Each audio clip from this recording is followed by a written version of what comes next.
الكريم وآلہ واصحابہ وذریاتہ وحزبہ اجمعین۔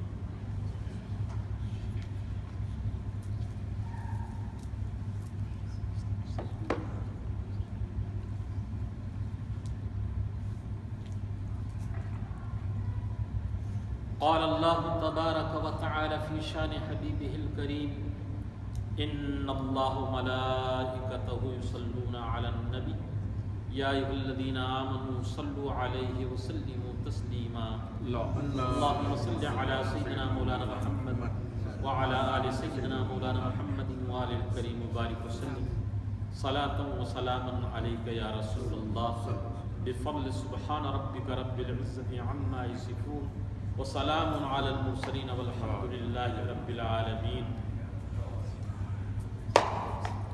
اعوذ باللہ من الشیطان الرجیم بسم اللہ الرحمن الرحیم ان الذین کفروا سواء علیہم اانذرتهم ام لم تنذرهم لا یؤمنون۔ ختم اللہ علی قلوبہم وعلی سمعہم وعلى أبصارهم غشاوة ولهم عذاب عظيم صدق اللہ العظیم۔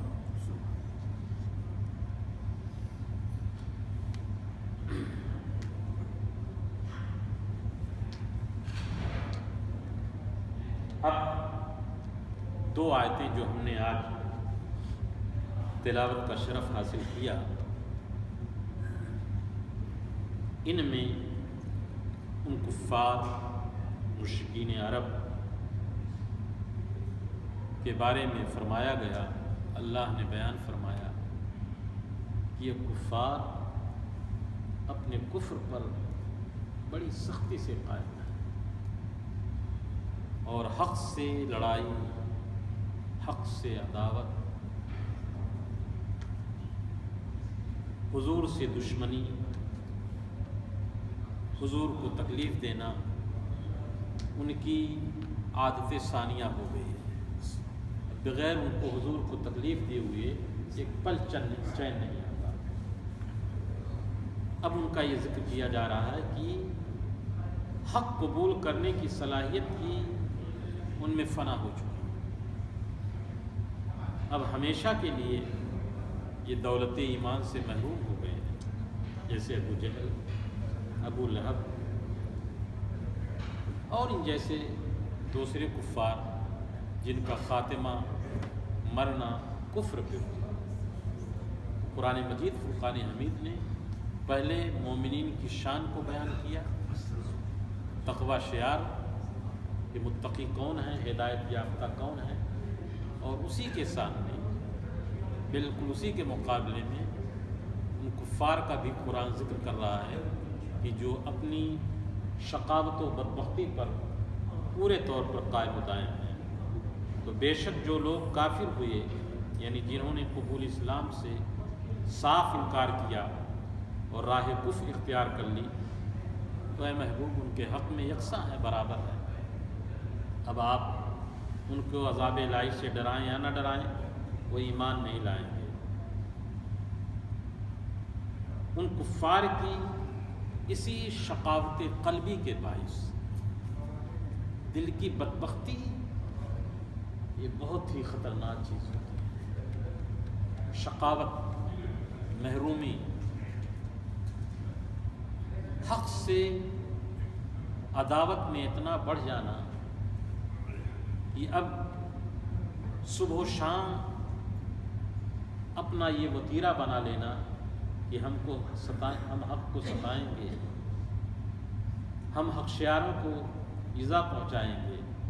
ظاہر سی بات ہے کہ ان کے اس عمل سے، ان کی اس کرتوت سے ان کے دل پہ جو سیاہ اور کالا دھبا داغ پڑے گا، وہ دل کو حق کی صلاحیت قبول کرنے سے محروم کر دے گا، اور یہ ان کی دشمنی اور کفر اور دین سے بیزاری ان کے دل کے لیے اتنا خطرناک ہے کہ ان کا دل اب شقی ہو گیا ہے، بدبخت ہو گیا ہے کہ کسی طرح سے بھی حق جانے کی گنجائش ہی انہوں نے اپنے دل میں نہیں چھوڑا۔ کیوں کہ اللہ نے ان کے دلوں پر، ان کے کانوں پر، ان کی آنکھوں پہ پردہ ڈال دیا ہے، اور ان کے لیے آخرت میں بڑا عذاب ہے۔ مہر ختم اللہ علی قلوبہم، کہ اب بالکل پیک ہو گیا ہے، اب کوئی چیز باہر کے اندر نہیں جائے گی۔ مہر خط پہ بریف پہ اسی وقت لگاتے ہیں، پیک کرتے ہیں، لفافے پر مہر لگا دیا جاتا ہے، لفافہ بند، اب کوئی چیز اس میں نہیں جائے گی۔ تو اسی طرح سے ان کا دل اور ان کا کان اور ان کی آنکھوں پہ کھٹا ٹوپ پردہ ہو گیا ہے، بہت ہی انہوں نے اپنے لیے دنیا میں بدبختی کو خرید لیا ہے۔ اب یہ کافر نہ حق بات سمجھتے ہیں، نہ سچی باتوں کی طرف متوجہ ہو کر ان کو سنتے ہیں اور نہ حق کو دیکھتے ہیں۔ ابتدائی اسلام کے دور کو، تاریخ اسلام کو پڑھیں، سنیں، کہ سراپا حضور موجود ہے۔ حضور صلی اللہ تعالیٰ علیہ وسلم کی ذات گرامی ان کے سامنے ہے، ابو جہل و ابو لہب اور ان کے امثال جیسے کے سامنے۔ دیکھتے ہیں کہ حضور صلی اللہ تعالیٰ علیہ وسلم کا رخ زیبا، صداقت کا، سچائی کا، حق کا ایسا اجالا لیے ہوئے ہے کہ اس میں شک کی کوئی گنجائش نہیں کہ یہ رسول اللہ ہے، کوئی شک نہیں ہے، یقین کامل ہے۔ جو بھی ان کے چہروں کو دیکھتا ہے وہ سمجھ جاتا ہے کہ یہ سچے کا چہرہ ہے، یہ رسول اللہ ہے، یہ اللہ کے بھیجے ہوئے نبی ہیں۔ صبح و شام ابو جہل و ابو لہب جیسے لوگ دیکھتے تھے، لیکن چونکہ آنکھ پہ پردہ پڑ گیا تھا، آپ اردو زبان میں بھی بولتے ہیں کہ یار تیری آنکھ پہ پردہ پڑ گیا ہے، بولتے ہیں آپ بھی۔ ختم اللہ علی قلوبہم، اللہ نے ان کے دلوں پہ مہر کر دیا، اور ان کی آنکھوں پہ پردہ ہے، جو محاورہ قرآن نے استعمال کیا ہے کہ وعلی ابصارہم غشاوہ، ان کی آنکھوں پہ پردہ ہے، یعنی اب بند کی ہوئے۔ ایسا نہیں ہے کہ پردہ پڑنے کا مطلب یہ نہیں ہے کہ وہ دیکھ نہیں رہے، یعنی جو سچائی ہے اب اس کی دیکھنے کی ان کے اندر صلاحیت ہی نہیں ہے، اور اس طرح سے وہ ڈھٹائی پہ لگے ہوئے ہیں کہ ان کی ڈھٹائی نے ان کو اتنا بے باک کر دیا ہے کہ حضور سے جو کچھ کہتے ہیں حضور صلی اللہ علیہ وسلم ان کو دکھاتے ہیں۔ مشہور روایت ہے جس کو محدثین نے اپنی اپنی سندوں کے ساتھ کتابوں میں نقل کیا ہے کہ ابو جہل ایک دن آیا اور اس نے پوچھا، مولانا روم نے تو قلم کو توڑ دیا ہے، مثنوی مولانا روم، کہ کس طرح سے وہ آیا اور رسول اللہ سے کہا، یہ آپ کہتے ہو نبی، اگر آپ نبی ہیں تو بتاؤ میرے بند مٹھی میں کیا ہے۔ اب اس بات کو تھوڑا سا لمحہ کے لیے میں روک لیتا ہوں، میں ان لوگوں سے پوچھتا ہوں کہ جو اپنے آپ کو نبی کا امتی کہتے ہیں اور مسلمان کہتے ہیں، وہ اپنے نبی کے بارے میں کہتے ہیں ان کو غیب کا علم نہیں ہے۔ کافر کو یہ معلوم ہے کہ نبی جو ہوتا ہے وہ بند چیزوں کو بھی بتا دیتا ہے۔ بے شک، سبحان اللہ۔ نبی تو ابو جہل پوچھ رہا تھا، یہ اتنی واضح چیز ہے، اس لیے کہ کافر کو بھی معلوم ہے کہ نبی ہما شما جیسا نہیں ہے، یہ اللہ کا وہ مقرب اور اللہ کا محبوب بنتا ہے کہ رب تبارک و تعالیٰ خود اپنے کرم سے ان کو سکھاتا ہے اور علم لدنی عطا فرماتا ہے۔ وَعَلَّمَكَ مَا لَمْ تَكُنْ تَعْلَمُ وَكَانَ فَضْلُ اللَّهِ عَلَيْكَ عَظِيمًا۔ الرحمن علم القرآن، اللہ اکبر، خالق کائنات نے اپنے محبوب کو علم کی ہر وہ چیز عطا فرما دی ہے جو حضور کو دینا تھی۔ بے شک، سبحان اللہ۔ تو یہ، اور نبی تو کوئی حضور سے پہلے بھی نبی گزرے ہیں، تو ظاہر سی بات ہے کہ کفار اور مشرکین کو بھی تاریخ انسانیت تو ان کے سامنے تھی کہ نبی کیا ہیں، اور خود رسول کے بارے میں وہ جانتے تھے کہ سیرت کیا ہے، نبیوں کا مقام کیا ہے، وہ سمجھتے تھے۔ تو اس زمانے کے وہ کفار جانتے تھے کہ نبی جو ہوتا ہے ان کے پاس اللہ کا دیا ہوا علم ہوتا ہے کہ پوشیدہ چیزوں کو بھی وہ بتا دیتے ہیں۔ بے شک، سبحان اللہ۔ اسی لیے تو حضرت سیدنا عیسیٰ مسیح علیہ الصلوۃ والتسلیم کے لیے مسلمہ عقیدہ ہے کہ حضرت عیسیٰ مسیح کہتے ہیں کہ انی ابرئ الاکمہ والابرص، کہ میں مادر ذات اندھے کو، سفید داغ والے کو، شفا دے دیتا ہوں، وہ یحیی الموتى، اور میں مردوں کو زندہ کر دیتا ہوں اللہ کے حکم سے۔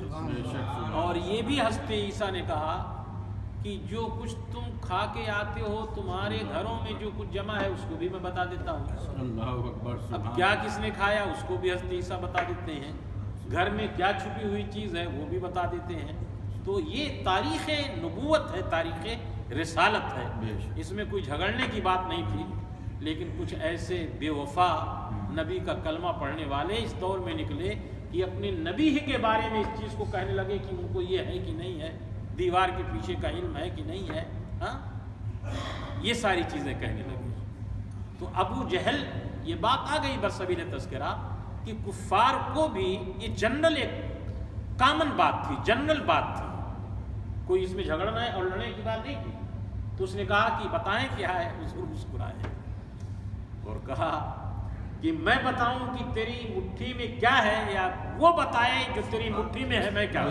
سبحان اللہ، سبحان اللہ۔ میں بتاؤں کہ تیری مٹھی میں کیا ہے یا جو تیری مٹھی میں ہے وہ بتائے کہ میں کیا ہوں؟ اللہ اکبر۔ اس نے کہا یہ تو بڑی عجیب چیز ہے، یا رسول اللہ، یہ تو اور عجیب چیز ہے سبحان اللہ۔ کہ وہ بے جان چیز اس کو معلوم تھا کہ اس کی مٹھی میں کیا ہے، وہ کیسے بولے گی؟ لیکن اس کو معلوم نہیں ہے کہ نبی جو ہے پتھروں سے بھی کلمہ پڑھا دیتے بے ہیں، شک سبحان اللہ، نبی درختوں سے بھی کلمہ پڑھا دیتے سبحان ہیں، اللہ، نبی مردوں کو بھی زندہ کر دیتے ہیں، سبحان اللہ، نبی بے جان چیزوں کو بھی جان عطا فرما بے دیتے شک ہیں۔ سبحان اللہ۔ اتنا کہنا تھا کہ اللہ کے پیارے حبیب سید دو عالم نور مجسم صلی اللہ علیہ وسلم کی نگہ التفات ہوئی اور بند مٹھی ابو جہل کے ہاتھ میں ہے، قبضے میں ہے، کلمہ پڑھنے لگی، لا اشہد ان لا الہ الا اللہ، میں گواہی دیتی ہوں، وہ پتھر پڑھ رہا ہے، وہ کنکری پڑھ رہی ہے کہ اللہ کے علاوہ کوئی معبود نہیں، اور اس بات کی گواہی کہ محمد عربی صلی اللہ علیہ وسلم اللہ کے جھجلا کر کے پھینک دیا، اللہ پٹک دیا۔ پتہ یہ چلا کہ حق جو ہے وہ باطل کے پاس بھی حق ہی کی بات کرتا ہے، بے شک سبحان اللہ، حق کی یہ شان ہونی چاہیے، باطل کے گود میں جا کر کے باطل کی بولی نہ بولے، اور جب حق باطل کے گود میں بھی حق کی بولی بولتا ہے تو خالق کائنات حق کو حق کی جگہ عطا فرماتا بے ہے۔ شک سبحان اللہ، پہلے تو ابو جہل نے اپنے ہاتھ میں اس کو لیا، لیکن جب وہ کلمہ پڑھنے لگی، اعلان کر لیا، تو قدم مصطفیٰ میں اس کو جگہ ملی۔ سبحان اللہ، اور حق ہی کی بولی، اب آپ سوچو کہ جب آدمی کوئی حق کی بولی بولتا ہے تو حق اپنے پاس اس کو بلاتا بے ہے۔ شک، ایک زمانے بے شک۔ تک بلال حبشی رضی اللہ تعالیٰ عنہ امیہ ابن خلف کے یہاں خدمت کرتے تھے، کام کرتے تھے، غلام تھے، محنت و مشقت کرتے تھے، وہی کرتے تھے، لیکن جیسے جیسے حق کی بولی بولنے لگے تو قدم مصطفیٰ میں ان کو جگہ مل گئی، اللہ کے پیارے حبیب صلی اللہ علیہ وسلم کے دامن میں آ گئے۔ تو حق بولنا یہ انسان کے لیے، مومن کے لیے اتنی مفید شے ہے، بے شک، اس کو اس کا مقام مل جاتا ہے، بے شک سبحان اور اس اللہ، دنیا میں تو اس کو یہ عزت کی جگہ ملی، اور آخرت میں بھی اس کو جگہ مل جائے گی آمین، جو دار انشاءاللہ۔ قرار ہوگا۔ تو سبحان بے شک جن لوگوں نے کفر کیا ان پہ یا رسول اللہ برابر ہے، آپ ڈرائیں یا نہ ڈرائیں، یہ ایمان نہیں لائیں گے۔ کیوں کہ اللہ نے ان کے دلوں پر، کانوں پر مہر کر دی، ان کی آنکھوں پہ پردہ ڈال دیا ہے، اور بڑا ہی سخت عذاب ہے ان کے لیے، یعنی اب یہ محروم ازلی ہیں، انہوں نے نور ایمان کو کفر کی تاریکی میں چھپا ڈالا، تو ان کا خاتمہ بھی کفر پہ ہوگا جو انہیں پسند ہے۔ تو اب کفر پہ مریں گے اور مرگٹ میں جائیں گے، جہنم میں جلیں گے۔ تو قرآن واضح بات بیان کرتا ہے، اور اسی قرآن نے جو کفر کو ہمیشہ ہمیشہ کے لیے دفن کر دیا، اور کفر کو تاب نہ رہی کہ حق کے سامنے، ایمان کے سامنے نظر ملا سکے۔ اللہ عز و جل ہمارا اور آپ کا خاتمہ بالخیر فرمائے، آمین۔ رمضان کریم کی سعادت عطا فرمائے، آمین۔ رب اغفر ورحم وانت خیر الراحمین۔ اللهم إنا نعوذ بك من الهم والحزن والكسل والبخل وقهر الرجال وغلبة الدين، اللهم احفظنا من كل بلاء الدنيا وعذاب الآخرة برحمتك يا أرحم الراحمين، إلا الله